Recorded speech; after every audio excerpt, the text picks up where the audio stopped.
السلام علیکم ورحمۃ اللہ وبرکاتہ۔ بسم اللہ الرحمن الرحیم۔ ایک گناہ کے بارے میں، عمل گرانا شرک کے بعد بڑا گناہ۔ ایک شخص نے نبی کریم صلی اللہ علیہ وآلہ وسلم سے سوال کیا، یا رسول اللہ، اللہ تعالیٰ کے نزدیک بڑا گناہ کون سا ہے؟ نبی کریم صلی اللہ علیہ وآلہ وسلم نے فرمایا،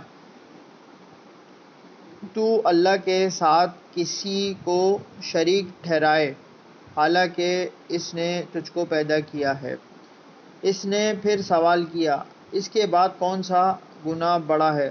نبی کریم صلی اللہ علیہ وآلہ وسلم نے فرمایا، تو اپنی اولاد کو رزق کی تنگی کی وجہ سے مار ڈالے۔ حوالہ بخاری 6001 عن ابن مسعود رضی اللہ تعالی عنہ۔ فائدہ: آج کل لوگ فیملی پلاننگ یا لڑکی کی پیدائش ہونے کے ڈر سے حمل گرا دیتے ہیں۔ یہ اپنی اولاد کو مار ڈالنے جیسا ہے، جو بہت بڑا گناہ ہے۔ اللہ تعالی ہم سب کو نیک ہدایت دے۔ میرے چینل کو لائک کیجیے، شیئر کیجیے، سبسکرائب کیجیے۔ جزاک اللہ خیرہ۔